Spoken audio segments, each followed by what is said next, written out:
السلام علیکم ورحمۃ اللہ وبرکاتہ۔ آج کے خطبے کا عنوان رزق میں برکت۔ الحمدللہ والصلاۃ والسلام علی رسول اللہ، اما بعد۔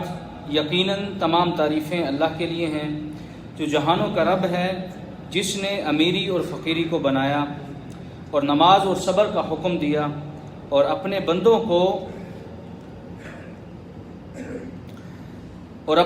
کو دنیا میں فضیلت عطا کی اور آخرت میں بھی ان کے لیے عظیم اجر رکھا۔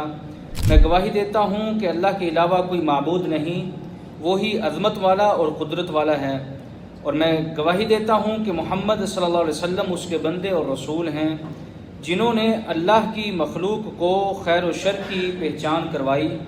اے اللہ ان پر، ان کے صحابہ اور ان کی آل پر درود و سلامتی نازل فرما۔ حمد و ثنا کے بعد، اے اللہ کے بندو، اللہ سے حقیقی طور پر ڈرو اور اسلام سے چمٹ جاؤ، کیونکہ اسلام ہی مضبوط کڑا ہے، اور جان لو کہ تم میں سے وہ جسم جہنم میں جائے گا جو اللہ کے خوف سے عاری ہوگا، خالی ہوگا۔ موت کو کثرت سے یاد کرو، کیونکہ آزمائش اللہ کے قریب کر دیتی ہے۔ اے اللہ کے بندو، اللہ تعالیٰ نے ہم پر عظیم ترین انعام کیا ہے، اور وہ یہ احسان بہت عزت و احترام والا ہے۔ اللہ کی ایسی نعمتیں ہیں جن کا شمار ممکن نہیں، یہ ایسی نعمتیں ہیں جن کی کوئی جزا نہیں۔ اسی لیے اللہ تعالیٰ نے قرآن مجید میں ارشاد فرمایا، اور تمہارے پاس جو نعمت بھی ہے سو اللہ کی طرف سے ہے، پھر جب تمہیں تکلیف پہنچتی ہے تو اسی سے فریاد کرتے ہو۔ چنانچہ مخلوق پیدا کی گئی، پھر ان کی گنتی کی گئی، وہ تمام مخلوق قیامت والے دن جمع ہوگی، حالانکہ ان مخلوق کی قسمیں علیحدہ ہوں گی، مگر اللہ کسی کو نہیں بھولے گا، سب کو جمع کر دے گا۔ فرمانے باری تعالیٰ ہے، اور زمین پر کوئی چلنے والا نہیں مگر اس کی روزی اللہ پر ہے، اور وہ جانتا ہے جہاں وہ ٹھہرتا ہے اور وہ جہاں سونپا جائے گا، سب کچھ واضح کتاب میں موجود ہے۔ اسی لیے جب اللہ تعالیٰ اپنے بندوں سے خیر کا ارادہ کر لیتے ہیں تو اس کے رزق میں برکت، خیر میں اضافہ، مال میں برکت عطا کر دیتے ہیں، اور اس سے سختی کو چھین کر دنیا میں ہر قسم کی بھلائی اسے عطا کر دیتے ہیں، اور دنیا میں سے بہترین بھلائی دین اسلام ہے۔ چنانچہ بندے کے مال میں برکت اللہ تعالیٰ کے عظیم فضل میں سے ایک فضل ہے، کیونکہ وہی اکیلا ایسا ہے جو برکت عطا کرتا ہے۔ اسی کے ہاتھ میں زمین و آسمان کے خزانے ہیں، جب وہ خزانے کے دروازے کھول دیتا ہے تو اسے اللہ کے علاوہ کوئی اور بند نہیں کر سکتا، اور جس دروازے کو وہ بند کر دے اسے کوئی اور نہیں کھول سکتا۔ فرمانے باری تعالیٰ ہے، اللہ بندوں کے لیے جو رحمت کھولتا ہے اسے کوئی بند نہیں کر سکتا، اور جسے وہ بند کر دے اس کے بعد کوئی کھولنے والا نہیں، اور وہ زبردست حکمت والا ہے۔ برکت ہی کی وجہ سے تھوڑے کو زیادہ کیا جا سکتا ہے، پس کتنے ہی زیادہ اللہ کے ہاں تھوڑے شمار ہوتے ہیں، اور کتنے ہی زیادہ ایسے ہیں جو اللہ کے ہاں کم شمار ہوتے ہیں۔ چنانچہ جب اللہ تعالیٰ اپنے کسی بندے سے خیر کا ارادہ کرتا ہے تو اسے مال سے نوازتا ہے، اور مال کا حصول اس کے لیے آسان کر دیتا ہے۔ اسی لیے مال میں برکت کا سب سے بڑا سبب تقوی الہی ہے۔ تقوی ہی ہے جس کی وجہ سے اللہ تعالیٰ اپنی رحمت کے دروازے کھولتے ہیں اور خیر عطا کرتے ہیں، کیونکہ فرمانے باری تعالیٰ ہے، اور اگر بستیوں والے ایمان لے آتے اور ڈرتے تو ہم ان پر آسمان اور زمین سے نعمتوں کے دروازے کھول دیتے، لیکن انہوں نے جھٹلایا، پھر ہم نے ان کے اعمال کے سبب ان کی گرفت کی۔ اسی لیے تقوی ہی وہ بنیادی عنصر ہے جو رزق میں برکت کا باعث ہے۔ اسی لیے اللہ تعالیٰ رزق میں برکت عطا کرتے ہیں، اسی برکت کی وجہ سے آپ کا مال آپ کے لیے اور آپ کی آل اولاد کے لیے کافی ہو جاتا ہے۔ جیسا کہ ایک حدیث میں آتا ہے کہ حضرت عروہ بن الجعد کہتے ہیں کہ نبی اکرم صلی اللہ علیہ وسلم نے ان کو ایک دینار دیا تاکہ وہ اس سے ایک بکری یا قربانی خرید سکیں۔ انہوں نے 2 بکریاں خرید لیں، پھر ان میں سے ایک کو 1 دینار کے عوض بیچ دیا، اور ایک بکری اور ایک دینار لے کر رسول اللہ صلی اللہ علیہ وسلم کے پاس آپ صلی اللہ علیہ وسلم کی خدمت میں حاضر ہوئے۔ تو نبی اکرم صلی اللہ علیہ وسلم نے تعجب کیا اور ان کے لیے برکت کی دعا کی۔ چنانچہ وہ شخص کہتے ہیں کہ اس کے بعد جب بھی میں نے بکریاں خریدی مجھے کبھی نقصان نہیں اٹھایا، کیونکہ نبی اکرم صلی اللہ علیہ وسلم کی دعا شامل حال تھی، جو کہ برکت کے اسباب میں سے ایک سبب ہے۔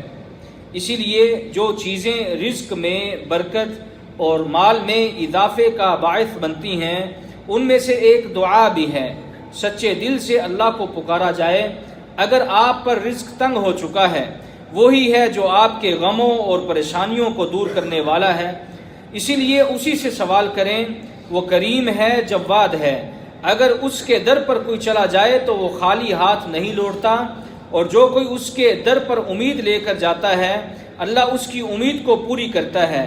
اسی لیے نبی اکرم صلی اللہ علیہ وسلم یہ دعا ہمیشہ مانگا کرتے تھے، اللہم اکفنی بحلالک عن حرامک، یعنی اے اللہ مجھے حلال دے کر حرام سے دور کر، اور مجھے اپنے فضل سے نواز کر اپنے سوا کسی اور سے مانگنے سے بے نیاز کر دے۔ اسی طرح رزق میں اضافے کا سبب بننے والا ایک سبب صلہ رحمی بھی ہے۔ نبی اکرم صلی اللہ علیہ وسلم کا فرمان ہے، جس کو روزی کا کشادہ ہونا اور عمر کا زیادہ ہونا اچھا لگے تو وہ اپنی رشتہ داریوں کو نبھائے اور اپنے رشتہ داروں کو آپس میں ملائے۔ اسی طرح رزق میں اضافے کا سبب بننے والی ایک چیز صدقہ و خیرات کرنا ہے، جو کہ پریشانیوں سے دور کرتی ہے، دنیا و آخرت میں خوشیاں لاتی ہے، خصوصی طور پر دنیا کی مشکلات کو ٹال دیتی ہے۔ اے اللہ کے بندو، تم دنیا والوں پر رحم کرو، اللہ تعالیٰ آسمان سے تم پر رحمت کرے گا، اور جب وہ رحمت کرتا ہے تو صبح و شام فرشتے اس شخص کے لیے دعا کرتے رہتے ہیں۔ یہ چند ایک ایسے اسباب ہیں جن سے اللہ تعالیٰ صرف روزی میں برکت عطا نہیں کرتا، بلکہ عمر میں اور انسان کے احوال میں بھی اللہ تعالیٰ برکتیں ڈال دیتا ہے۔ اسی لیے کام میں محنت، کام میں اخلاص اور وقت کی پابندی یہ اللہ تعالیٰ ہمیں مسلمانوں کو سکھلاتا ہے، تاکہ ہم حقیقی معنی میں سعی اور کوشش کر کے اپنے رزق کو حلال بنا سکیں۔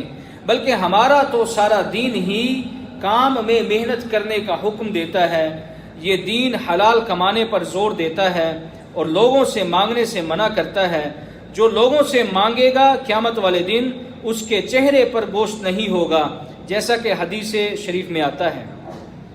لہذا وہی شخص مبارک اور مکرم ہے جو خود کو اپنے اہل و عیال کو پالنے کے لیے محنت اور کوشش کرتا ہے، اور اس کے بدلے اللہ تعالیٰ اسے اجر عطا فرماتے ہیں۔ اسی طرح کام کرنا اور محنت کرنا انبیاء کرام کا شیوا بھی رہا ہے۔ اس میں کسی بھی قسم کی کوئی عار نہیں۔